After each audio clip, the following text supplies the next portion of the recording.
মাওলানা সাহেব রাজনীতির কথা বলবে কেন? আপনি হুজুর মানুষ, একটু অজু গোসল কুলুক ঢিলা শিখাবেন, আপনি রাজনীতির কথা বলবেন কেন? যে বলছে সে অজু জানে না। যে আমাকে বলছে যে মাওলানা মানুষ আপনি, আপনি হুজুর মানুষ, আপনি ঢিলা কুলুকের ফজিলত শিখাবেন, আপনি রাজনীতির কথা বলতে গেছেন কেন? কাপুরুষ, রাজনীতি তুমি করবে? রাজনীতি আলেম করবে। রাজনীতি আলেম বুঝে। এই পৃথিবী আল্লাহ, এই পৃথিবী বিধান চলবে কার? আল্লাহ।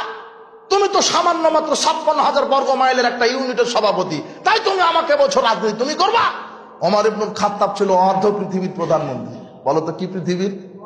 অর্ধ পৃথিবী। তোমার বাংলাদেশ মানচিত্র দেখা যায় না, তুমি তার একটা ছোট্ট একটা পটকা নেতা হয়ে তুমি আমাকে বলছো রাজনীতির কথা বলবেন না? কাপুরুষ, তুমি কি জানো রাজনীতি? রাজনীতি শেখো ওমর ইবনুল খাত্তাবের কাছ থেকে, যিনি বলছেন ফোরাত নদীর তীরে যদি কুকুর না খেয়ে মারা যায়, এর জন্য আল্লাহ আমাকে কি করবেন? ধরবেন। তার কাছ থেকে রাজনীতি শেখো।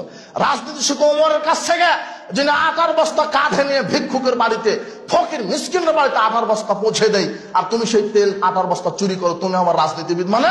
তোমাকে আমি ঘৃণা করি। তুমি দুর্নীতিবাজ, তুমি গদ্দার, তুমি চাঁদাবাজ, তুমি চেটা, তুমি বাটপার, তুমি জাতির সামনে প্রতারণা দিচ্ছ। তোমাকে আল্লাহ হেদায়েত দান করো। তুমি কি বুঝো রাজনীতি? তুমি কি বুঝো? রাজনীতির উল্টাটাই হচ্ছে দুর্নীতি, এটাই তুমি বুঝো। আশ্চর্য কথা, তুমি কি বুঝেছ? তুমি তো বাংলাদেশের নেতা, তুমি তো বাংলাদেশে নেতৃত্ব দিয়ে থাকো। এদেশ মুসলমান, এদেশে মুসলমানের, এই দেশ চলবে আল্লাহর বিধানে, এটাই আক্ষেপ। আল্লাহ, তুমি আমাদের এই রাহাজানি, তুমি আমাদের এই আক্ষেপ তুমি কবুল করো। বাংলাদেশে তাওহীদ প্রতিষ্ঠা করো। আল্লাহ তুমি কবুল করো।